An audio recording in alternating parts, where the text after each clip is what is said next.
जय हिंद बच्चों। आप सभी का फिर से स्वागत है जिला शिक्षा विभाग गोपालगंज के इस ऑनलाइन प्लेटफॉर्म में। और मैं चंदन कुमार शर्मा। मेरा ये क्लास दूसरा है। पहले क्लास में हम लोगों ने पढ़ा था कि कौन कौन से विषय हमें पढ़ने हैं और मुझे क्या पढ़ाना है। तो मुझे इतिहास पढ़ाना था और मैं इतिहास जो कि क्लास 10th का है, मैं उसका पहला क्लास लेकर आ चुका हूँ। हम लोग पहले ऑलरेडी बात कर लिया है कि कौन कौन से चैप्टर्स हमें पढ़ने हैं। अभी हम लोग सीधे इतिहास को शुरू करेंगे। क्लास 10 के सिलेबस को शुरू करने से पहले थोड़ी सी चीजें इतिहास के बारे में जान लेते हैं, उसके बाद हम लोग सिलेबस पाएंगे।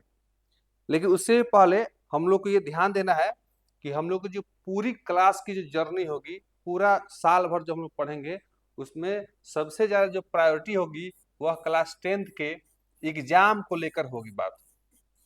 हम लोग इस तरीके से पढ़ाई करेंगे कि हमारा जो एग्जाम, बोर्ड का एग्जाम हो, उसमें 100% क्वेश्चंस आ जाए और आप अच्छे से उसे सॉल्व कर पाए। ठीक है, ये हम लोग का मुख्य बिंदु होगा, मुख्य फोकस होगा। खैर, हम लोग समय ज्यादा नहीं लेंगे और आगे बढ़ते हैं अपने क्लास के समय। देखिए, हिस्ट्री हिस्ट्री को हिंदी में हम लोग कहते हैं इतिहास।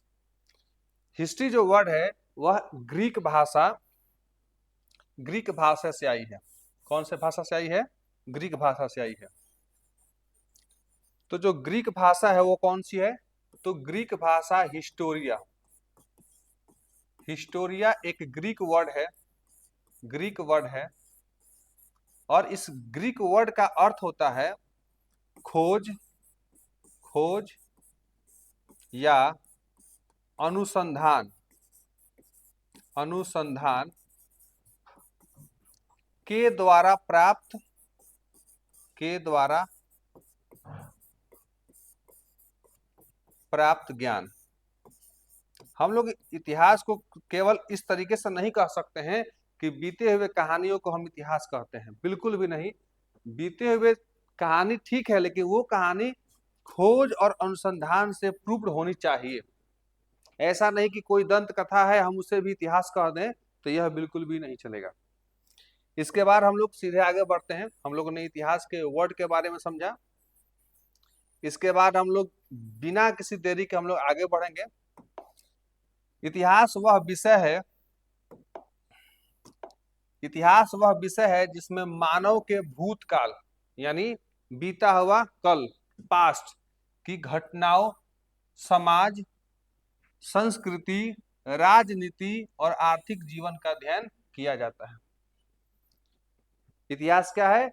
मानव के भूतकाल और बाकी सारी घटनाएं इसमें हम अध्ययन करते हैं। इसके बाद देखेंगे तो अतीत में जो कुछ भी हुआ है, यानी पास्ट में जो कुछ भी घटनाएं घटी हुई हैं और उसका प्रमाणों के आधार पर, यहाँ आपको ध्यान देना है कि इतिहास में उन्हीं चीजों को इंक्लूड कर सकते हैं जो प्रमाणों के आधार पर अध्ययन किया जाए, उसे ही इतिहास कहते हैं। ये बहुत ही इंपॉर्टेंट लाइन है कि इतिहास में वे सभी घटनाएं नहीं आ जाती हैं जिनका कोई प्रमाण नहीं है। जिनका प्रमाण है उन्हीं को हम लोग इतिहास कहते हैं। इतिहास केवल पुरानी घटनाओं का संग्रह नहीं है, बल्कि यह हमें वर्तमान को समझने और भविष्य को बेहतर बनाने का मार्ग भी दिखाती है। यानी हम इसको ऐसे भी कह सकते हैं कि अगर हम इतिहास को सही ढंग से पढ़ते हैं तो वर्तमान को समझेंगे, यानी कि अभी का जो चल रहा है उसको समझेंगे और इसके सहारे भविष्य को हम अपने बेहतर बना सकते हैं। ठीक है, इसके बाद सवाल उठता है कि क्या इतिहास को किसी ने तो शुरू किया होगा, किसी ने तो इसको अध्ययन किया होगा, किसी ने तो प्रमाणों के आधार पर इसे प्रूव किया होगा। तो वह थे हेरोडोटस। यहाँ आप इनका पिक्चर देख सकते हैं, हेरोडोटस थे ये। हेरोडोटस को ही इतिहास का जनक यानी फादर ऑफ हिस्ट्री भी कहा जाता है। इसका रीजन है कि इतिहास को एक विज्ञान और अध्ययन का विषय बनाया हेरोडोटस ने, इसीलिए इतिहास का जनक हेरोडोटस को कहा जाता है। तो ये था सिंपल इंट्रोडक्शन इतिहास के बारे में। लेकिन हमें अपने एग्जाम को भी देखना है, तो हम लोग सीधे बढ़ते हैं अपने क्लास 10 के पहले चैप्टर, यूरोप में राष्ट्रवाद। यूरोप में राष्ट्रवाद। अब सवाल ये है कि क्या राष्ट्रवाद, तो खैर हम लोग आगे समझेंगे, नेशनलिज्म, लेकिन ये क्या है, यूरोप, यह क्या है, तो यह कोई देश नहीं, यह है महादेश। क्या है, महादेश यानी कॉन्टिनेंट है। और भारत में, सॉरी, विश्व में पूरे 7 महादेश हैं। आप देख सकते हैं यहाँ पर मैप में, north America, south America, Europe, आप यहाँ देख रहे हैं, इसी यूरोप के बारे में हम लोग को पढ़ना है। इसी के नीचे है अफ्रीका, और इसके बगल में है एशिया, और यह है ऑस्ट्रेलिया और अंटार्कटिका। ये 7 महादेश है जिसमें हमें यूरोप के बारे में पढ़ना है। यहाँ आप देख सकते हैं इकलौता यहाँ पर यूरोप के मानचित्र आप देख सकते हैं, इसमें अलग अलग देश है। ये इटली है, ये सर्बिया है, ये जर्मनी है, और ये फ्रांस है। इस सब के बारे में आप लोग क्लास 9th में ही पढ़े होंगे, फ्रांस की क्रांति में। ये फ्रांस, यहाँ पर आप देख सकते हैं कि जब यूरोप में राष्ट्रवाद हुआ था तो कुछ इस तरीके से पिक्चर्स बने थे उस समय। अब आगे बढ़ते हैं, हम लोग चैप्टर की शुरुआत करते हैं। पहला बात है कि राष्ट्रवाद क्या है, यानी नेशनलिज्म क्या है। ध्यान से एक एक करके हम लोग समझेंगे, मानचित्र के सहारे भी इसको समझने का प्रयास करेंगे। सबसे पहले बात करें तो राष्ट्रवाद का शाब्दिक अर्थ क्या होता है, यानी कि इस शब्द का अर्थ क्या होता है। ठीक है, इस शब्द का अर्थ क्या होता है इसको समझेंगे। तो इसका अर्थ होता है राष्ट्रीय चेतना का उदय, यानी राष्ट्र के प्रति हमारी जो जागरूकता है वही राष्ट्रवाद है। इसके बाद है कि ऐसी राष्ट्रीय चेतना का उदय जिसमें राजनीतिक, आर्थिक, सामाजिक एवं सांस्कृतिक एकीकरण, यूनिफिकेशन का आभास हो, उसे ही राष्ट्रवाद कहते हैं। राष्ट्रवाद आधुनिक विश्व की राजनीतिक जागृति का प्रतिफल है। यह जो आधुनिक जो राजनीति है जो आजकल के दौर में होती है, इसी का प्रतिफल है कि राष्ट्रवाद उदय हुआ, और इसी राष्ट्रवाद के वजह से आज इस पूरे विश्व में लोकतंत्र जैसी चीजें हैं, जहां पर लोग अपने मन मर्जी सरकार को चुनते हैं और अपने मन की सभी चीज करते हैं। आगे कि राष्ट्रवाद की भावना का जो बीजारोपण है, यानी कि कभी तो शुरुआत हुआ होगा राष्ट्रवाद की। हर चीज का एक समय होता है, एक भले डेट ना हो लेकिन एक एरा जरूर होता है। तो इसका जो बीजारोपण है वह यूरोप में पुनर्जागरण। अब ये पुनर्जागरण का अर्थ होता है पुनः जागना, पुनः जागना। ठीक है, पुनर्जागरण काल से शुरू हुआ था। ठीक है, अब पुनर्जागरण से एक चीज है कि यह शुरुआत कहाँ हुई थी। अब यूरोप तो महादेश है, लेकिन यूरोप में भी बहुत सारे देश हैं। अभी तो इसमें 44 देश हैं। अब यहाँ पर हमें यह समझना है कि जो पुनर्जागरण है, पुनर्जागरण है, इसकी जो शुरुआत हुई थी, वह हुई थी इटली में। यह इटली यूरोप का ही एक देश है। और जब हम समय की बात करें तो जो समय था वह था 14वीं से 16वीं शताब्दी के बीच में। ये जो शताब्दी है वह 100 वर्ष की होती है। ठीक है, तो पुनर्जागरण की जो शुरुआत हुई थी वो हुई थी इटली में, वो भी यूरोप का ही देश है। और समय था यह 14वीं से 16वीं शताब्दी के बीच में। ठीक है, इसके बाद 1789 की जो क्रांति है, फ्रांस की क्रांति, आप क्लास 9th में इस पूरा एकदम चैप्टर ही है इसके बारे में, आप पढ़े होंगे इस चीज को। 1789 की जो क्रांति, फ्रांसीसी क्रांति है, इससे यह उन्नत रूप में सामने आ गई। यानी 14 जो पुनर्जागरण 14वीं से 16वीं के समय में जागृत हुई, उसका प्रतिफल राष्ट्रवाद हुआ। और ये राष्ट्रवाद दबे दबे 1789 के फ्रांसीसी क्रांति में यह उन्नत रूप में सामने आ गई, और इससे पूरी दुनिया अनुकरण करने लगी। इसके बाद चलेंगे आगे। यूरोप में जो राष्ट्रीयता है, इसकी जो भावना का जो विकास है, उसमें 2 महत्वपूर्ण योगदान दिए। पहला था फ्रांसीसी क्रांति जो कि 1789 में हुई थी, और दूसरा था नेपोलियन बोनापार्ट के आक्रमण। ये दोनों ऐसी घटनाएं थी जिससे यूरोप में राष्ट्रीयता का प्रादुर्भाव हुआ, उसका विकास हुआ। तो हम इन दोनों कंटेंट्स को हम लोग देखेंगे। वैसे फ्रांस की क्रांति को क्लास 9th में अच्छे से पढ़ाई होता है, लेकिन हम लोग उतने क्वेश्चंस को जरूर उठाएंगे जो क्लास 10th के एग्जामिनेशन में पूछे जा सकते हैं। तो चलिए इसको पढ़ते हैं। आता है फ्रांस की क्रांति, द फ्रेंच रिवॉल्यूशन। इसके बारे में हम लोग पढ़ेंगे छोटा सा, क्योंकि इसके बारे में ऑलरेडी क्लास 9th में अच्छे से पढ़ाई हुआ होगा, आप पढ़े होंगे। इसकी जो शुरुआत हुई थी वह हुई थी 14 जुलाई 1789 ईस्वी को। ध्यान से सुनना है और इसे वीवीआई लगा लेना है। एग्जाम हम पहले से बोले थे आपको कि जो भी एग्जामिनेशन के लिए इंपॉर्टेंट होगा उसमें वीवीआई लगाएंगे।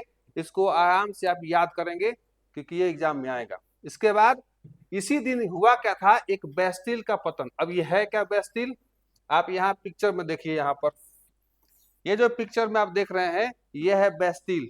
असल में बेस्टिल कोई नॉर्मल भवन नहीं, यह एक जेल था। ध्यान से देखेंगे, यह एक जेल था। और ये कैसा जेल था, तो यह है निरंकुश, यानी निरंकुशता का यह प्रतीक था। निरंकुशता का प्रतीक था यह। क्यों यह प्रतीक था, क्योंकि इस समय जो शासक था जो कि लुई 16वां था और इसकी पत्नी मेरी अंतोनियत थी। ये जो लुई 16वां जो शासक था यह पूरी तरीके से निरंकुश शासन था, शासक था, निरंकुश शासक था। अब इसका क्या अर्थ होता है, तो वैसा शासक जिस पर कोई अंकुश नहीं लगा सके, कोई अंकुश नहीं लगा सके, यानी कोई भी कार्य बिना समझे बिना सोचे केवल अपने स्वार्थ के लिए करता हो, वैसे राजा को निरंकुश कहा जाता है। ऐसे राजा से प्रजा अपने भलाई के बारे में कभी नहीं सोच सकती है। ऐसे ही राजा को निरंकुश कहा जाता था। और जो भी इस राजा के खिलाफ में जाकर कुछ भी बोलता था या कोई भी आंदोलन करता था, उनको सीधे इस जेल में ले जाकर बंद कर दिया जाता था।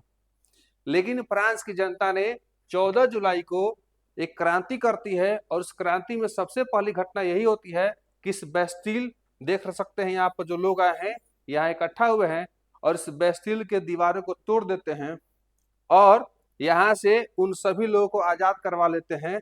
और इसी दिन से फ्रांसीसी क्रांति शुरू हो गई। इसके बाद हम लोग आगे बढ़े।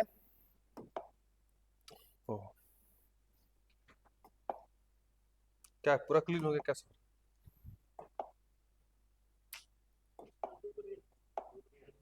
क्या?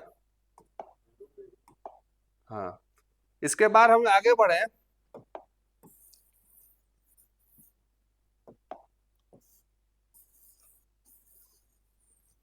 देखें, इसके बाद फ्रांसीसी क्रांति ने राजनीति को अभिजात वर्ग परिवेश से बाहर निकाल दिया। अभिजात वर्ग वो वर्ग था जिसे उस समय कुलीन कहा जाता था। कुलीन वर्ग को ही अभिजात वर्ग कहा जाता था, या आप इसे अपने भाषा में समझने के लिए अमीर कह सकते हैं। यानी उस समय का जो शासन व्यवस्था था वो कुलीनों या अभिजात वर्गों के हाथों में था। और ये जो फ्रांसीसी क्रांति हुई, इसने फ्रांस की राजनीति को अभिजात यानी कुलीन यानी अमीर लोगों के परिवेश से बाहर निकालकर इसे अखबारों, जो कि पहले कभी नहीं छपते थे, सड़कों यानी और सर्वसाधारण यानी कि सभी को उपलब्ध होने वाली वस्तु बना दिया। यानी इसने एक काम तो ये जरूर किया कि फ्रांस की जो राजनीति थी उसको इन लोगों से बाहर निकाल दिया और सभी लोगों के सामने लाकर पटक दिया कि भाई आप भी अब देखो इसमें हो क्या रहा है। इसके बाद जो कि बहुत ही इंपॉर्टेंट है और ये पूरे दुनिया के लिए एक मिसाल बना और आज भी है, ये 2 लाइन, गणतंत्र एवं प्रजातंत्र फ्रांस की क्रांति का ही देन है, जो आज भी चलता है। और इसने एक नारा दिया, नारा में 3 वर्ड थे, स्वतंत्रता जो कि आज का सबसे बहुमूल्य चीज है, समानता इक्वलिटी, और बंधुत्व। ये नारा जो था ये फ्रांसीसी क्रांति का ही देन है। ये बहुत ही इंपॉर्टेंट है किसके लिए, जो कॉम्पिटिटिव एग्जामिनेशन की तैयारी करते हैं। ठीक है, कि समानता, स्वतंत्रता और बंधुत्व का नारा किसने दिया, तो फ्रांसीसी क्रांति ने। उम्मीद है कि एग्जाम में आने वाले फ्रांसीसी क्रांति के सवाल इसमें से सॉल्व हो जाएंगे। तो एक ये वीवीआई याद रखना है और एक ये जो शासक है, ठीक है, और एक ये याद करना है कि इसने कौन सा नारा दिया था। उम्मीद है कि आपको समझ में आ रहा होगा।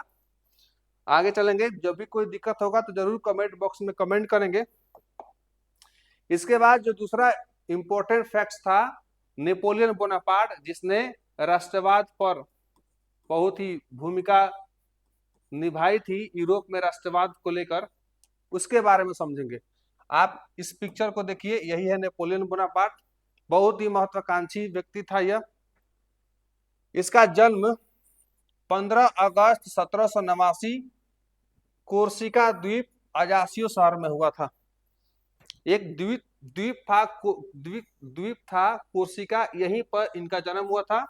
और ये क्वेश्चन भी TRE 2 में पूछा जा चुका है। सोचिए कि आपके एग्जामिनेशन, आपके जो छोटे से किताब से क्वेश्चन आ रहे हैं बहुत बड़े बड़े एग्जामिनेशन में, तो आपके एग्जाम में कितना इंपॉर्टेंट होगा। इसके बाद ये बहुत ही लड़ाई में विश्वास करता था, पुरातन व्यवस्था को उखाड़ फेंकना चाहता था। इसके लिए उसने शुरुआती दौर में लड़ाइयां की और सीधे 1804 ईस्वी में फ्रांस का शासक बन बैठा। फ्रांस का शासक कब बन बैठा? 1804 में। इसने नेपोलियन संहिता, जो इसने नियम बनाया उसको इसने कहा नेपोलियन संहिता, या इसी को कहते हैं नेपोलियन कोड। इससे भी एग्जामिनेशन में सवाल आता है कि नेपोलियन कोड कब आया था, तो यह आया था 1804 में। थोड़ा सा इसको जूम कर लेते हैं, ठीक है।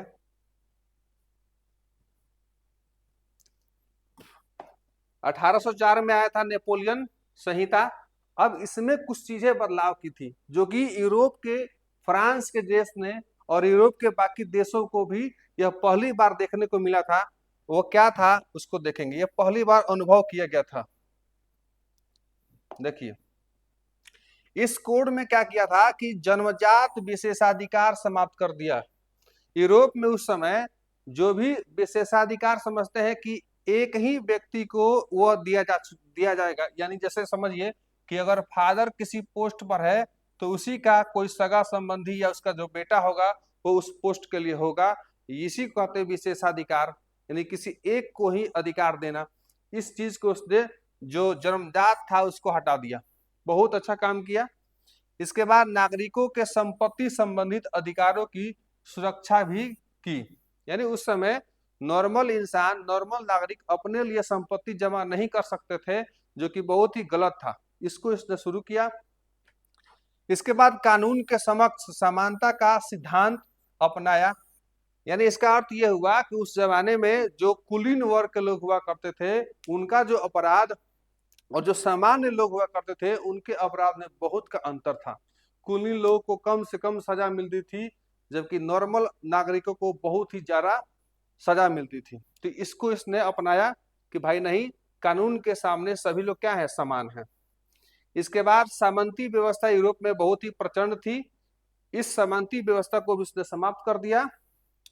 प्रशासनिक नियुक्तियां, जैसे नौकरियां होती हैं या अन्य चीजें, इसमें योग्यता का आधार बनाया गया कि भाई जो जितना योग्य होगा वही उसको बनेगा। यानी कि राजा का बेटा राजा नहीं बनेगा, जो योग्य होगा वही राजा बनेगा। यातायात और संचार व्यवस्था में सुधार किया। समान शुल्क, समान मापतौल की प्रणाली को अपनाया। इतने सारे काम उसने किए जो कि यूरोप के लोगों ने पहली बार महसूस किया था। उनके मन में लगे कि नहीं, अब तो जरूरी है इन सब चीजों को प्राप्त करना। इसके बाद अब नेपोलियन ने इटली में, जो कि यूरोप का एक देश है, इटली में ट्रांसपेडेन गणराज्य एवं सिसिलपाइन गणराज्य तथा जर्मन में राइन संघ, ये VVI है क्वेश्चन, जो जर्मन में राइन संघ है, इसकी स्थापना नेपोलियन बोनापार्ट ने की थी। एग्जाम में जरूर आता है सवाल, इसको आप VVI कर लेंगे। की स्थापना की कर इटली एवं जर्मनी के एकीकरण का मार्ग प्रशस्त कर दिया। ये था नेपोलियन, जिसने यूरोप को एक आकार दिया, देशों का एकीकरण करवाया और नए राजनीतिक व्यवस्थाओं को लाने का प्रयास किया। लेकिन यह प्रयास ज्यादा दिनों तक नहीं चल पाया, नहीं टिक पाया, क्योंकि ये दुनिया में पहली बार ऐसा हो रहा था तो बाकी जो इसके विरोधी लोग थे उनकी जनसंख्या बहुत ही ज्यादा थी, जिसके वजह से इसको अपने कार्यों में सफलता कम मिली। अब आगे देखेंगे तो दिखेगा यहाँ पर कि ये जो ज्यादा दिन तक अपने कार्य को यानी अपने शासन को नहीं बना पाया, क्या हुआ, इसका पतन देखेंगे। नेपोलियन बोनापार्ट का पतन हो गया। कब हो गया इसको समझिए। 18 जून 1815 में एक लड़ाई हुई, उस लड़ाई का नाम था वाटरलू। कौन सी लड़ाई? वाटरलू, जिसमें नेपोलियन की भयानक हार हो गई। वाटरलू की लड़ाई में, जो कि 18 जून 1815 को, ये डेट आपको ये याद रखना है कि वाटरलू की जो लड़ाई है, वाटरलू की जो लड़ाई है 1815 में ईस्वी में हुई थी, ये ध्यान रखना है। नेपोलियन को विजयी शक्तियों ने, चूंकि उस समय किसी स्पेसिफिक देश तो नहीं था, लेकिन आप ब्रिटेन को मान सकते हैं, और इसके साथ साथ उस समय बहुत ही छोटे छोटे राजाओं के अंडर में साम्राज्य हुआ करता था, इसलिए विशेष कोई देश नहीं था। तो विजयी शक्तियों के द्वारा सेंट हेलेना द्वीप पर, यह ध्यान रखना है, इसका जो जन्म हुआ था वह हुआ था कोर्सिका द्वीप पर, लेकिन विजयी शक्तियों ने इसे सेंट हेलेना द्वीप पर निर्वासित कर दिया। और 5 मई 1821 को 52 वर्ष की उम्र में इसकी मृत्यु हो गई। अब निर्वासित करने का मतलब होता है कि हराने के बाद उसे मृत्यु नहीं देकर किसी एक अलग जगह पर भेज देना और उसी को वहीं पर कैद जैसा रखना, और वहां पर इसकी मृत्यु हो गई। और इसकी मृत्यु के साथ साथ इसके विचार भी इसी के साथ दफन हो गए। और जो पुरातन व्यवस्था को इसने हटाने का बात किया था, पुरातन व्यवस्था को, ये फिर से ये हट नहीं पाया, और फिर से इसके जो भी जितने कार्य थे वो दोबारा से रिवर्स करने के लिए एक सम्मेलन बुलाया गया। उसको अब आगे देखेंगे। जब वाटरलू में नेपोलियन बोनापार्ट की हार हो गई, तब विजयी शक्तियों ने एक सम्मेलन बुलाया। इसके बारे में समझेंगे। ये ध्यान रहे कि ये इस अभी तक का पढ़ा हुआ सबसे ज्यादा इंपॉर्टेंट है। ये एग्जामिनेशन में जो मल्टीपल चॉइस क्वेश्चन, एमसीक्यू वस्तुनिष्ठ प्रश्न होते हैं, उसमें जरूर आते हैं क्वेश्चन, इस पर ध्यान रहे। इस सम्मेलन का नाम रखा गया वियना सम्मेलन, जिसको वियना कांग्रेस के नाम से भी जाना जाता है। अब यह है क्या, इसका आयोजन हुआ 1815 में। डेट याद रखिए, यही समय था जब नेपोलियन का पतन हुआ था, याद रहे। और इसीलिए नेपोलियन का युग भी अगर कोई पूछे तो बोलोगे 1804 से लेकर 1815 तक। इसी समय 1804 में तो राजा बना और 1815 में इसकी मृत्यु हो गई थी। तो ये ध्यान रहे कि इसका आयोजन यानी वियना कांग्रेस का आयोजन कब हुआ? 1815 में। इसके बाद इसका आयोजन स्थल कहाँ था, ये भी इंपॉर्टेंट है। ये दोनों ही इंपॉर्टेंट है। वियना की राजधानी ऑस्ट्रिया में। ध्यान रहे, वियना सम्मेलन वियना की राजधानी ऑस्ट्रिया में ही आयोजित की गई थी। और ये और इंपॉर्टेंट ये हो गया कि इसकी अध्यक्षता बहुत इंपॉर्टेंट है। ऑस्ट्रिया का ही चांसलर था, वो था कौन सा? मेटरनिक। कौन था? मेटरनिक। ये ध्यान रहे, ऑस्ट्रिया का जो चांसलर था उसी ने यह शुरू करवाया। इसमें कौन कौन से देश सम्मिलित हुए, इस पर ध्यान देंगे। तो पहला देश क्या रहेगा? ब्रिटेन, क्योंकि ब्रिटेन ने ही नेपोलियन बोनापार्ट को हराया था।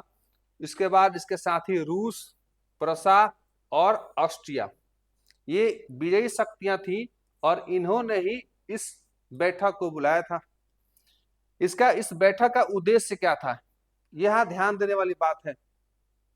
यूरोप में उस शांति संतुलन को स्थापित करना। अब देखो, जनता के लिए शांति संतुलित नहीं था, यह शांति संतुलन किसके लिए था? ये ऑस्ट्रिया का जो चांसलर था मेटरनिक, या वैसे जो लोग जो राजतंत्र के पोषक थे, उनको ये जो नेपोलियन का जो नीतियां थी वह शांति प्रिय नहीं लगती थी। तो उनके लिए शांति संतुलन स्थापित करना था, जिसे नेपोलियन के युद्धों ने समाप्त कर दिया था। यह जनता के लिए नहीं, यह शांति किसके लिए था? जो राजतंत्र के पोषक थे, जिसमें ब्रिटेन, रूस, प्रसा, ऑस्ट्रिया और खास करके मेटरनिक, इनके लिए शांति संतुलन था। इसके बाद वियना सम्मेलन के माध्यम से यूरोप में नेपोलियन युग का अंत हो गया, ये ध्यान रखना है। और अब कौन से युग शुरुआत हो रही है, तो शुरुआत हो रही है मेटरनिख युग। मेटरनिख युग की शुरुआत हो गई। यहाँ दो चीज की कड़ी है वियना सम्मेलन कि एक का युग समाप्त हुआ, किसका समाप्त हो गया, नेपोलियन का, और एक की शुरुआत हो गई मेटरनिख की। वियना कांग्रेस में प्रतिक्रियावादी शक्तियों की विजय हुई और क्रियावादियों की हार हो गई। अब यहाँ एक वर्ड है प्रतिक्रियावादी, इसके बारे में अगले स्लाइड में हम लोग देखेंगे। उम्मीद है कि आपको चीजों को समझ में आ रहा होगा। आप लोग जो VVI है उसको विशेष करके लिखेंगे, नोट डाउन करेंगे और कॉपी पेन लेकर बैठे होंगे, ये हम उम्मीद करेंगे आपको कॉपी पेन लेकर बैठे होंगे। नोट डाउन जरूर करना है, इसीलिए इतना मेहनत किया गया है। पूरे PPT को आपको लिख लेना है, ये शॉर्ट नोट्स है आपके लिए। अब आते हैं मेटरनिख के बारे में। बहुत ही खतरनाक व्यक्ति था ये। मेटरनिख युग अगर पूछा जाए एग्जाम में तो यह है 1815 से लेकर 1848 तक। मेटरनिख एक कट्टर, अब कट्टर वर्ड समझते हैं, अति एकदम कट्टर प्रतिक्रियावादी था। यहाँ एक वर्ड समझिए, ये क्रियावादी और प्रतिक्रियावादी क्या होता है। एक वैसे लोग होते हैं जो लोग होते हैं क्रियावादी, ठीक, और एक लोग होते हैं प्रति का मतलब जब लग जाए तो वह उसका मतलब होता है उल्टा, या अ लग जाए या प्र लग जाए तो ये प्रति जब लग गया तो ये उल्टा। तो क्रियावादी का मतलब ऐसे लोग जो बदलाव में बदलाव चाहते हैं, जो पहले से व्यवस्थाएं चल रही हैं उसमें ये लोग बदलाव चाहते हैं, जो कि समय के साथ बदलाव जरूरी है। लेकिन जब प्रति लग जाए यानी प्रतिक्रियावादी जब हो जाए तो इसका मतलब यह हुआ कि वैसे लोग जो पहले से व्यवस्थाएं चल रही हैं उसमें तनिक भी बदलाव नहीं चाहते हैं। इसका अर्थ यह हुआ कि जो मेटरनिख था वह नया जो राजतंत्र गणतंत्र जो था, जो फ्रांसीसी क्रांति की स्थापना की थी, इसको नहीं अपनाकर यह मेटरनिख प्रजातंत्र यानी राजतंत्र को ही अपनाना चाहता था। याद रखिएगा, जो लोग गणतंत्र चाहते थे वो लोग क्रियावादी हुए, और जो राजतंत्र चाहते थे, पुरातन व्यवस्था चाहते थे, वही क्या हुए, प्रतिक्रियावादी। और इसमें भी ये क्या था, घोर था, कट्टर था। इसका जो उद्देश्य था मेटरनिख का वो बहुत ही क्लियर था, सुनो ध्यान से।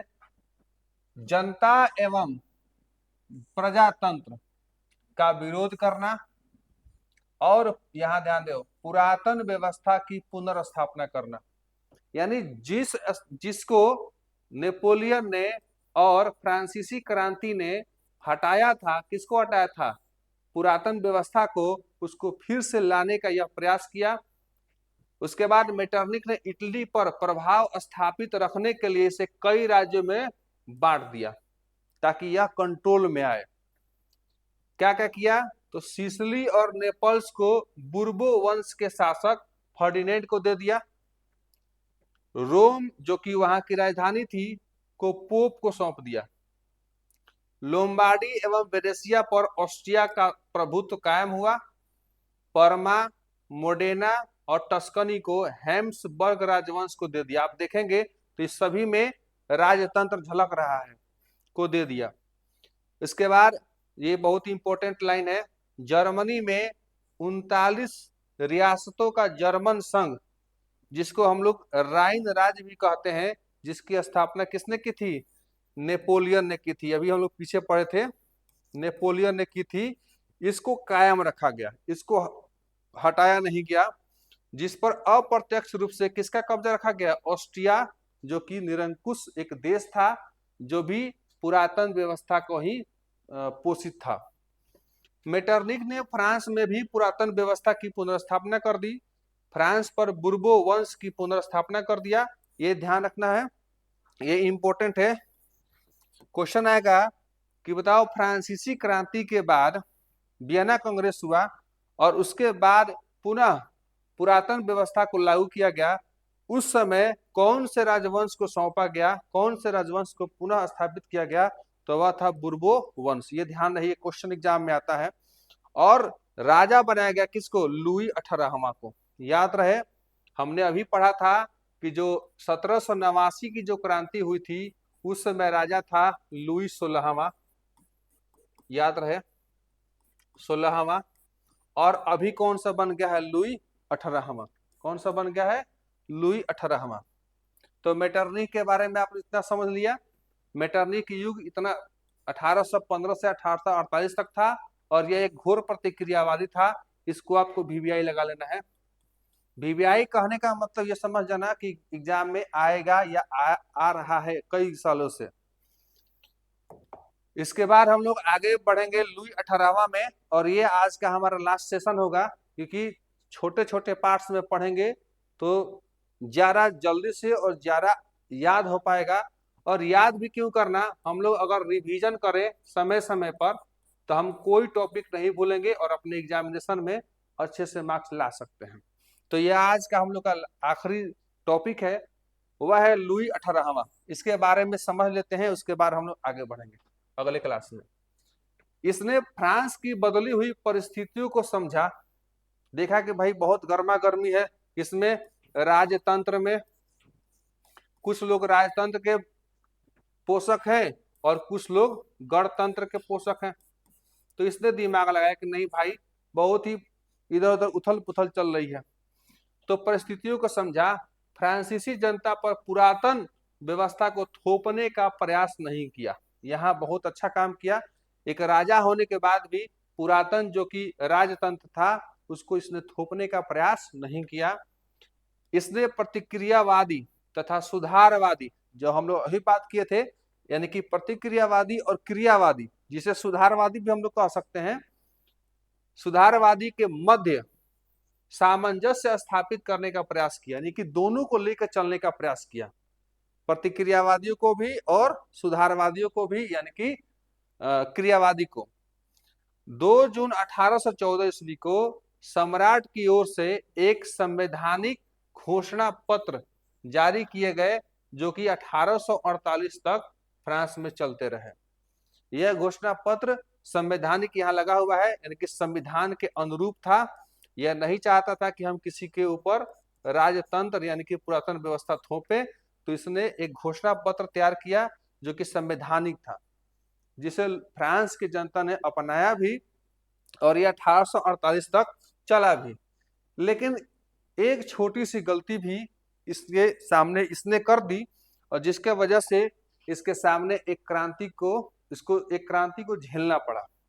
उस क्रांति का नाम था, आप देखेंगे, उस क्रांति का नाम था 1830 की क्रांति, यानी कि इसे हम कहते हैं जुलाई की 1830 की क्रांति। इससे भी छोटी सी गलती हो गई। अब इस क्रांति के बारे में हम लोग अगले क्लास में पढ़ेंगे।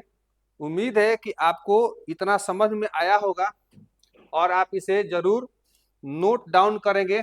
जितने हम लोग पढ़ाई किए हैं उसे नोट डाउन करेंगे, नोट्स बनाएंगे, तो समय समय पर उसको रिवाइज करेंगे। फिर मिलते हैं अगले क्लास में, तब तक के लिए बेस्ट ऑफ लक।